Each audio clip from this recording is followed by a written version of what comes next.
3, 2, 1. Are you nervous? A little. Oh, okay. Don't be nervous. I'm pretty chill. Okay, cool. Welcome, LaCee. How you doing? I'm doing very well, thank you. LaCee, Yes. Conley. Um, just briefly, we've just met a moment ago. Just tell me a little bit about yourself. What are you passionate about these days? What stage are you at in your life right now? Like, Sure. what season is this? Sure. So I was born and raised in Iowa, Okay. and I was educated in Des Moines, Iowa. And then I decided to move to France for a few years. And then COVID hit, and they were like, if you have a visa, you can get out.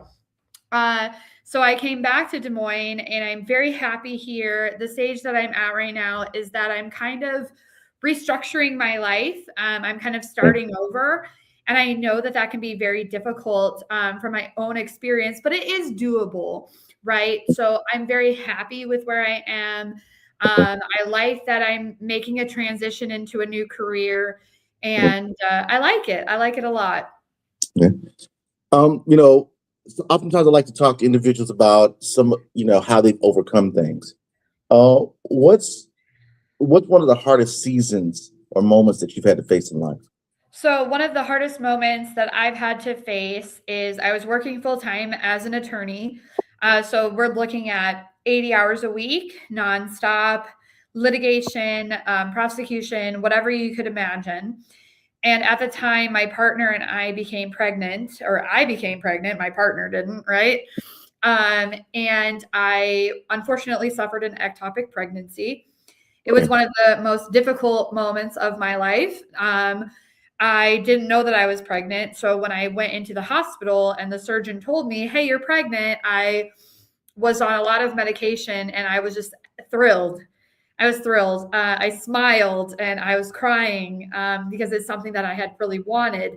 And then the next sentence was, but it's not viable. And then I kind of blacked out, and I came out of surgery a day later. And what isn't recognized is that not only do you have to go through the physical healing from the surgery, I was black and blue from one side of my abdomen to the other. And you don't recognize like how much you use your core until you can't use it. So going upstairs, breathing, just moving, everything hurt. So then you heal physically, but you're not healed mentally from the loss. You're not healed spiritually from the loss. And that was one of the most difficult things. And I still haven't completely healed, and I probably never will. But it was one of the most difficult things for me to at least get back to a point where I could live my life functionally and happily. And I feel like I'm at that point now. Is there a level of grief associated with the experience? There's an extreme level of grief. There's an extreme level of guilt, because I've always felt like my body did this to me. And why did I almost bled out? I almost bled to death on the way to the hospital. Oh, wow. So part of my questioning of just myself is like, why did I have to survive something this terrible, something this horrific in my life, and live through it and have to process it and deal with it? And I think that it's made me a stronger person. It's made me a more introspective person. And honestly, therapy, I got it. I wasn't a person who did therapy beforehand. And I started after grief counseling specifically. And that has proven to be immensely helpful. And just connecting with people in my community. I also go to a church that offers a grief support group just for mothers who have lost sons and daughters. And I cannot tell you how amazing it is to be with other mothers who have experienced something similar to my experience. Talk about grief. As far as grief therapy, I guess I would assume that you would have a little bit of knowledge on and be educated. And you got an educational background. So my assumption is that you did your research. Yes. Yes. I always do research on everything. Even when a prescriber gives me a new prescription, I'm the one that's reading the labels, right? And looking up online, like, what is this used for and what are the side effects, And so I think that you can approach grief counseling in the same way. You can research not only where you should go or what you should do, but also what are the side effects? What are the outcomes of these different types of therapy? And I found that it's weird because you don't want to say enjoy, right? I don't enjoy grief therapy. I don't enjoy grief counseling or support groups. Yeah. But in a way I do, because it provides this kind of perspective on my experience. Because we get so into this internal dialogue of like, why did this have to happen to me? And why is it me out of all people that this happened to? And why did it happen to the specific individual? Let's say that you lost a child at 18 years of age rather than 8 weeks like I did, right? And instead, the dialogue, the discourse is very different when you start therapy. It's more of, why are you not overcoming? Why aren't you focusing on the silver linings of everything? So, for example, not necessarily a silver lining or a happy thought about what happened to me, but the fact is that my partner at the time was extremely abusive. He put me in the hospital for the last time and then went to jail, right? Wow. So if I had had a child, if it had come to term with him, it would have been very unlikely that would have been a happy, healthy situation. And I would have felt like I had to stay in that unhealthy, tumultuous, volatile situation even more because I had a child with that violent person. So I have to remind myself of that. And my therapists have also been really great about not doing self-blame, because you do blame yourself. You blame your body. You blame, I could have done more, or I should have been there. And you really can't do that because it's untold what could have happened, and worrying about those what ifs isn't healthy, and it isn't going to serve you. What I've learned through therapy and through support groups is focusing on what serves me, and spiritual guidance as well. What serves me in a positive way, and what serves me in a positive way, and in a way that I feel like my child deserved, is in a way that helps me grow and develop so that I'm healthy and living a life that they would have been proud of, that they would have been proud to call me their mother. Yeah. I talk about grief in terms of 5 stages of grief. That may be naive of me to, it's a naive approach, but it's a baseline concept that I use to help bridge a gap. Give me your thoughts on that. I made a post online at one point, talk about 5 stages, and I got diverse opinions about it. And I'm open to all different types of, there's different types of renditions of it, as far as understanding the foundation, the root, the reason why the 5 stages of grief came about, and so how it's misused. Give me your thoughts on that, because I misuse it, but I don't misuse it. I use it as a base point. But you've done some research on it. Give me your thoughts on that. Give me your thoughts on that. Does that have validity when talking about grief over the death of a loved one? I think it absolutely has validity, and it also has use. Like you said, I think there's a difference between misuse or just use of it in general of the 5 stages versus abuse, right? So I don't find that in your telling of it that you're abusing the 5 steps like some people do, but it is a use of the 5 steps in order to. Grief is this huge individualistic thing, right? Right. And it's so difficult to define from one individual to another. Right. Okay. So the 5 stages just give us like this kind of framework. It's nothing set in stone, but it provides this kind of framework where you can kind of be like, yes, that's the stage that I'm at, or no, that's not the stage that I'm at, and work through those stages.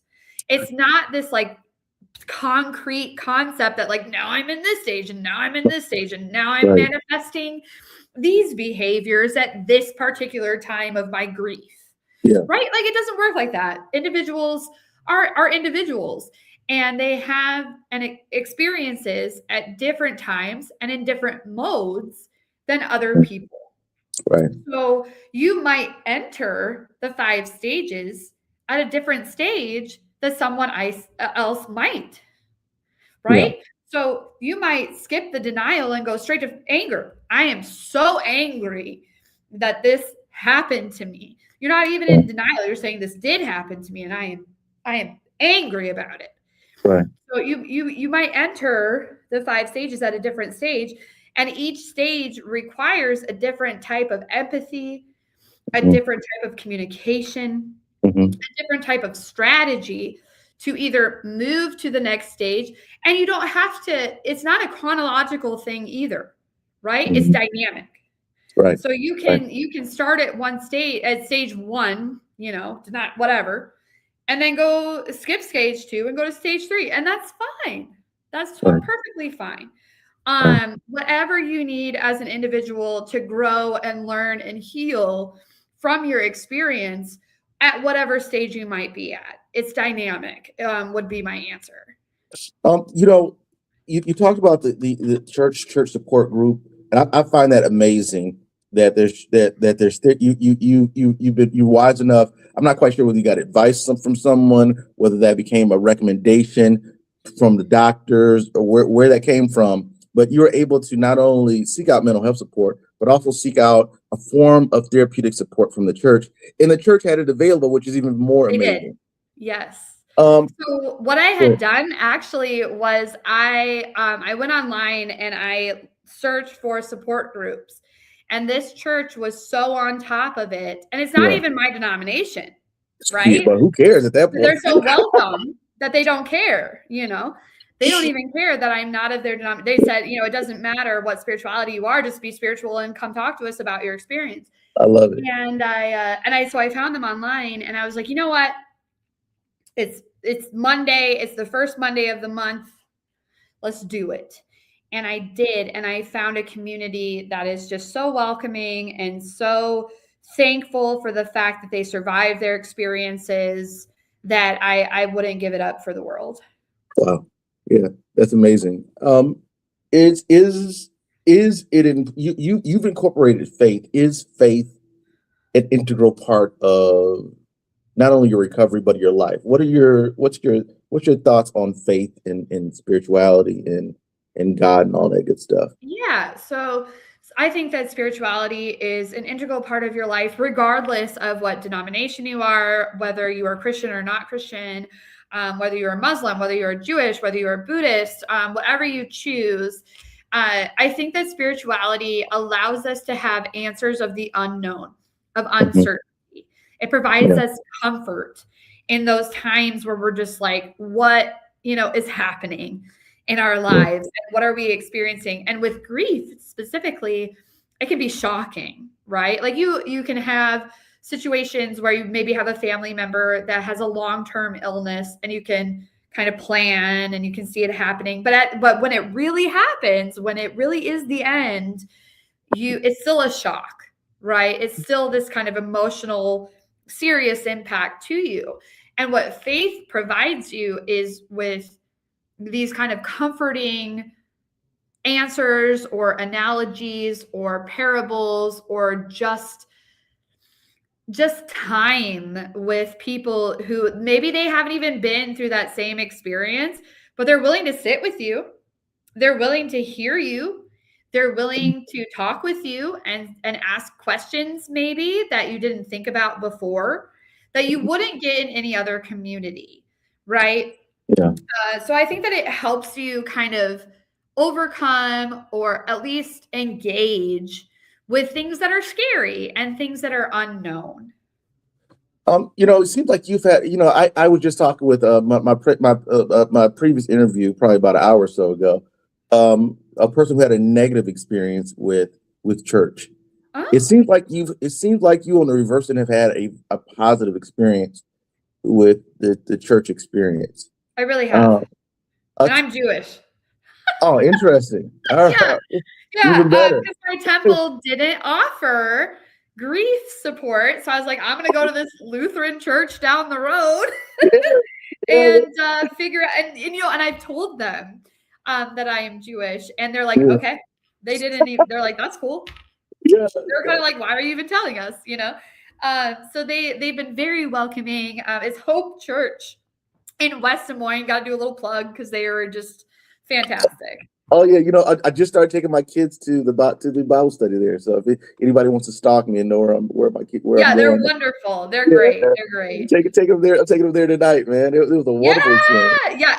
Every first Monday, I'm there.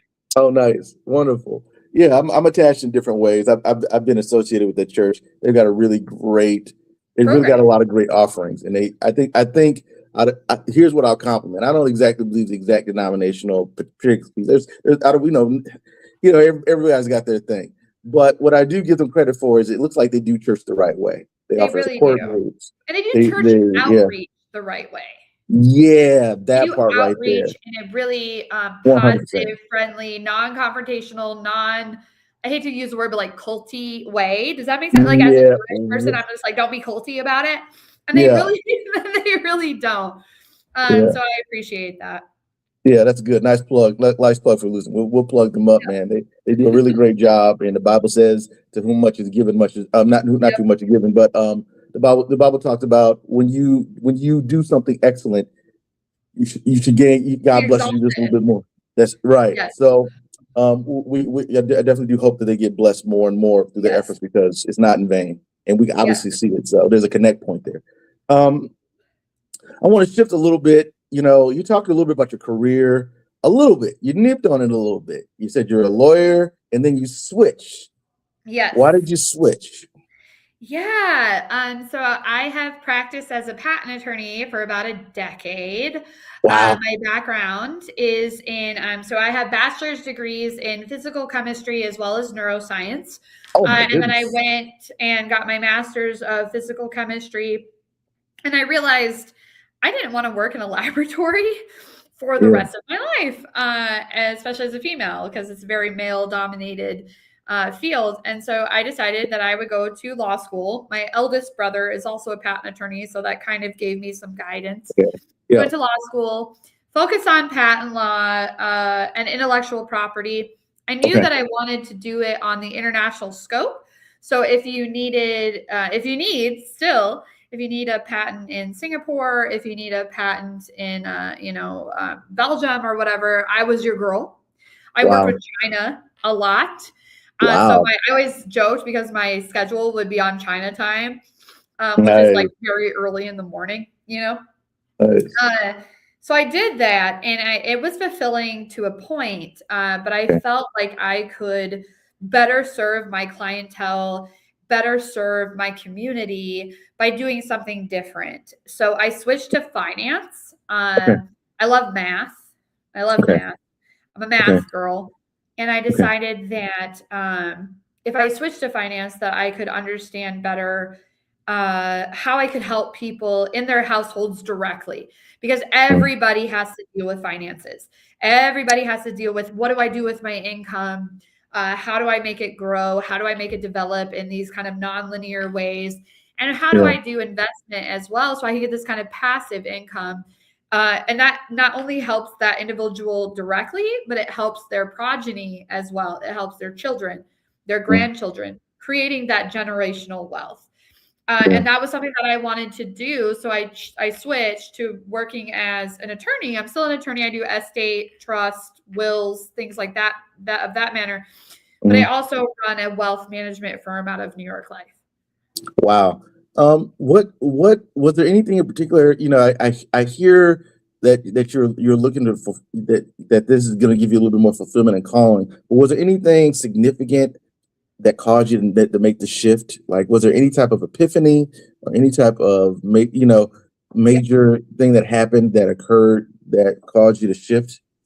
Yes. So I was just, being an attorney is extremely difficult. And going into law school, law Mhm. school is difficult. I graduated in 2 years instead of 3 so that I could get my master's of law in France. Wow.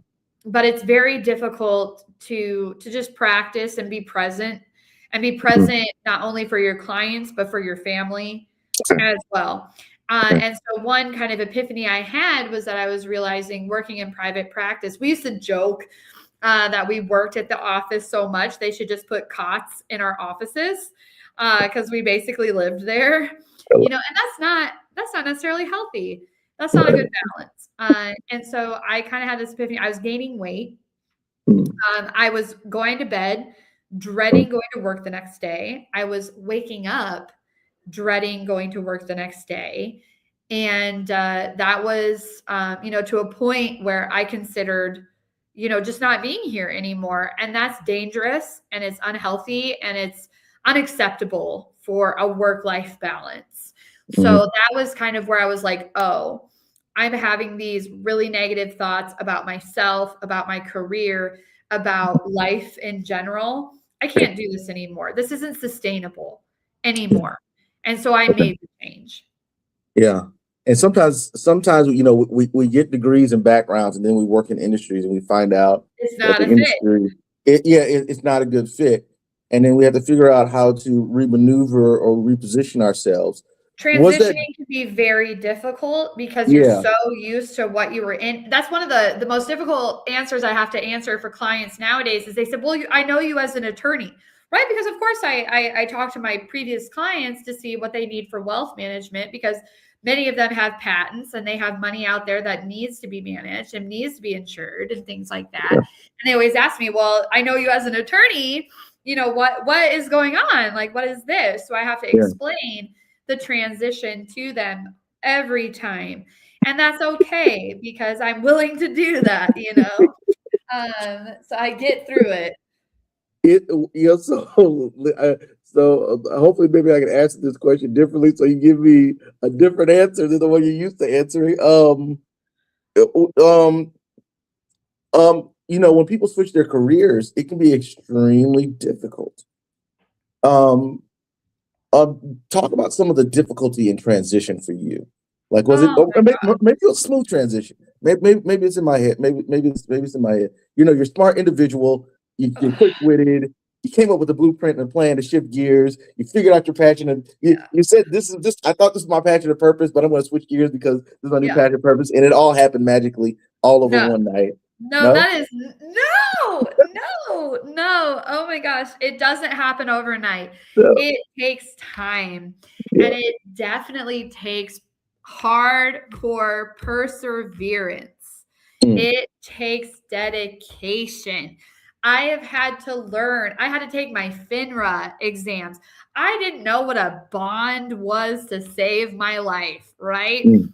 I can do race ipsa loquitur every day, all day as an attorney.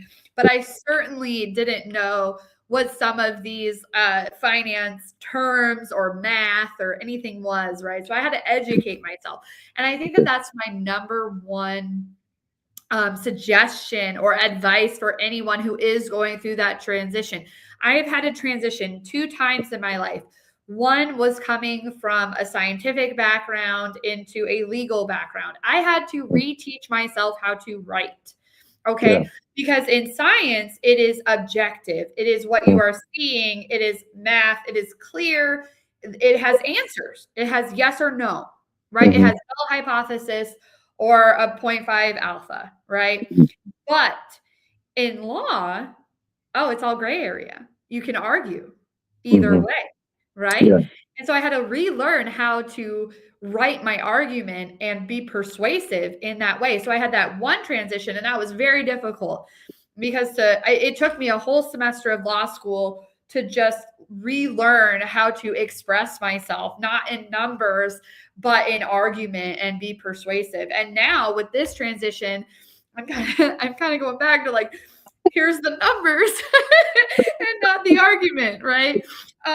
So it takes time.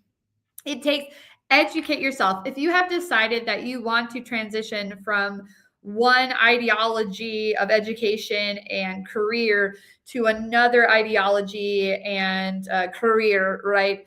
You really need to educate yourself. You need to sit down and say, all right, here's what I've been doing. Here's what I think I want to do. And maybe you don't. That's okay too. You can make another transition. You can make as many transitions as you want, right? Over your lifespan. You do not have to stay in one thing. You know, I think there's been successful individuals who have built their companies at 40, at 50, at 60. It doesn't matter, right? But you do have to educate yourself on what does it require me to do to start? What does it require me to continue?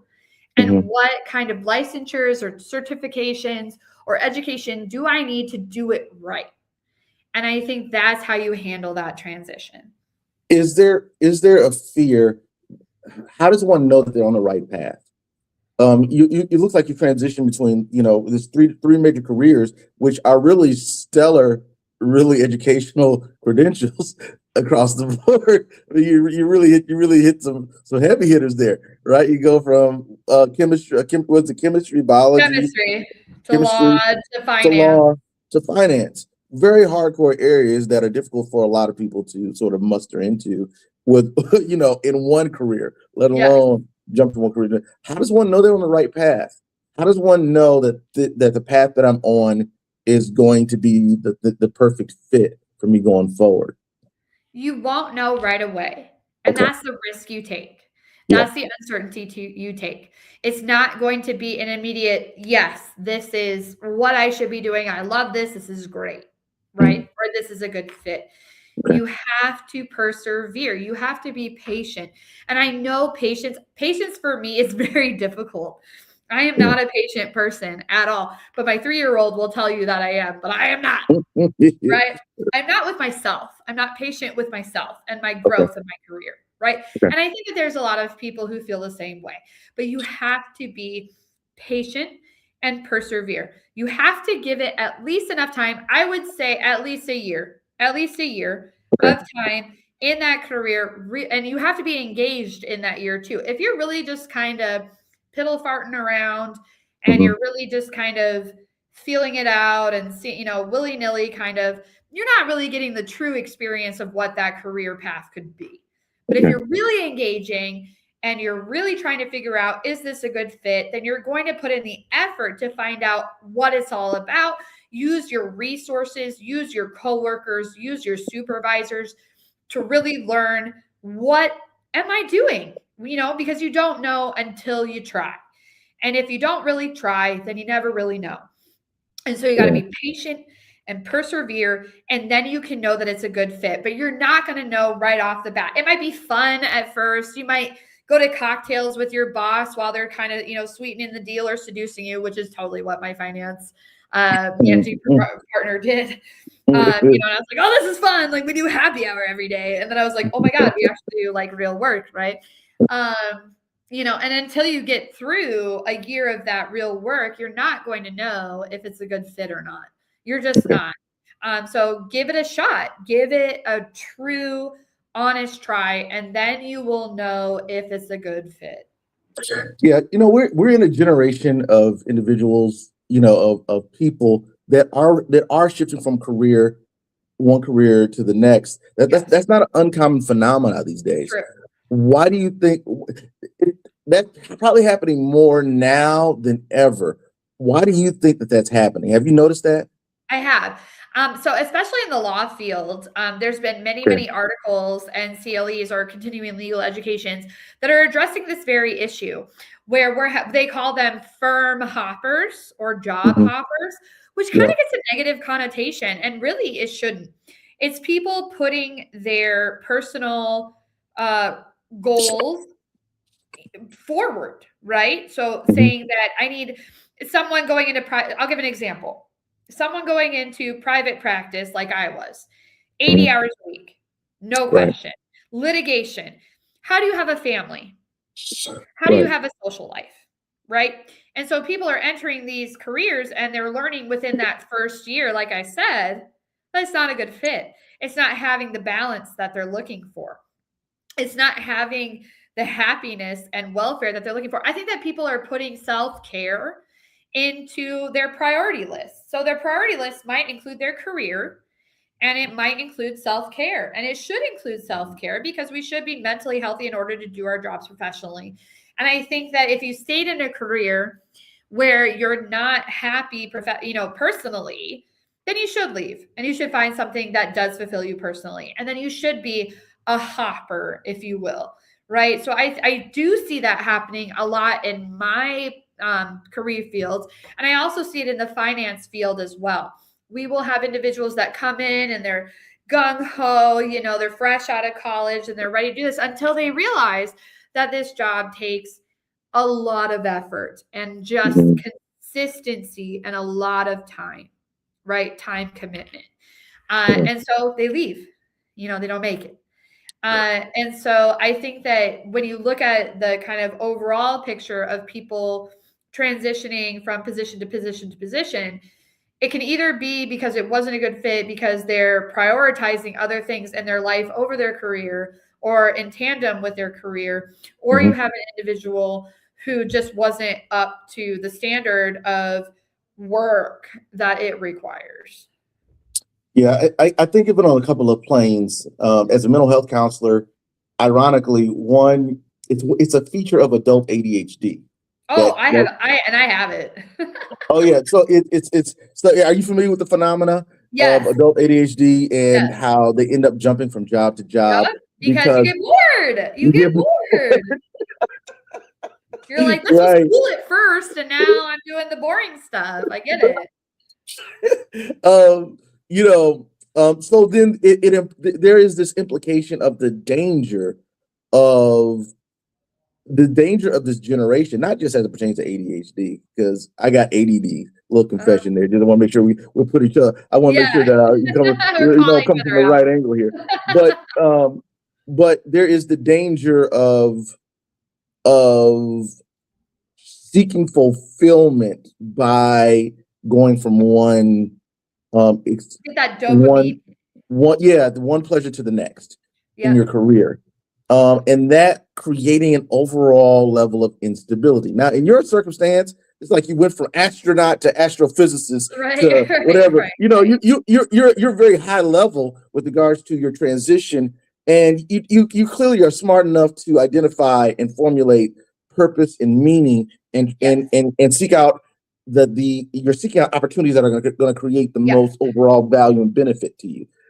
I don't know what, this is difficult. Like it's almost like, what are the pros and cons of this generation trying to fulfill all the boxes on the checklist with regards to life fulfillment? I'll answer you with how I manage I call it the ADHD problem. Right. Okay. So, because I am one of those people. I am neurodivergent. That's why I have so much education, is because I love to learn and I love new things, and I, sparkly thing over here and sparkly thing over here. I want both, right? Right. And also I have this kind of thing deep down too, where like enough is never enough, right? Like there's never enough certifications. There's never enough education. There's never enough wealth. There's never, this is always constant development, and sometimes that can make you exhausted, mentally and spiritually. You can just be, and physically exhausted, right? So how I manage the ADHD problem is using my resources and also incorporating physical activity into my day. I'm not talking about like workout and, read The Voice or whatever. Use and eat broccoli, like they all tell you to. No, I'm saying that if you have a meeting, after the meeting, take 5 minutes to walk around your office, get your neurons breathing and moving and synapsing, and then go back to your meeting, right? Or I have a fidget ring that I like to mess with, so that because physical activity starts your brain. I have a degree in neuroscience, so you should listen to me. Yes. So like physical activity gets oxygen in your body, which physically has a response in your brain. So you Okay. should absolutely do that. Or if you need a break from your work, just get out of your office for a little bit, breathe, do some breathing exercises, do anything that is not work, right? Or set a timer. I'll set specific modes and modules to my day. Okay, so for the next 5 minutes, I'm going to do this task. And you'll find yourself that, like, you know, you'll start at 5 minutes and then it'll be 10 minutes and 20 minutes. And you can find that your attention will grow. And the other thing too is to use your resources to get more interesting stuff, right? Yeah. So I came to a point in my financial career where I was kind of I felt myself twiddling my fingers. I had things to do, but it was routine, kind of admin things that I had been doing while I was waiting for something else to occur. Right. And so I went to my managing partner and I said, these are the things that I'm currently doing. What can I do outside of that that's a little bit more exciting, that is a little bit more dopamine releasing? What's a project that I could just do, that I can dedicate myself to get that kind of ADHD excitement that I really crave? Right. And he was able to provide that for me. So I would say incorporating a physical component to your day. And I'm not talking exercise. I'm just talking getting up, moving your fingers, just something physical that gets the blood moving. And then also using your resources to identify other things that you can work on to keep it interesting so you don't leave the job entirely. Okay. I want to go. I still want to go off on the riff on. I got one more critical question. I don't know how much time you're working with here. I do have to go. I do have another meeting in a little bit. So yeah, I got a meeting. I got a meeting at like 2:00. But I really want to. I really want to ask you this question real quick. We can have another podcast. Yes, we'll do part 2. We'll do part 2. Because now I found kindred spirit. So you talk about, especially when you talk about the ADD, ADHD stuff. Yes, kindred spirit. Yeah, and career changes and yeah. This is wonderful conversation. I don't know if you're familiar with the guy by the name of Sir Ken Robinson. You should look him up. He wrote a book. What did he call it? I forget. I bought it a long time ago. But he's really funny. Robinson, you said? Sir Ken Robinson. Sir Ken Robinson. Okay, I'm gonna put it in my notes right now. But I'm listening.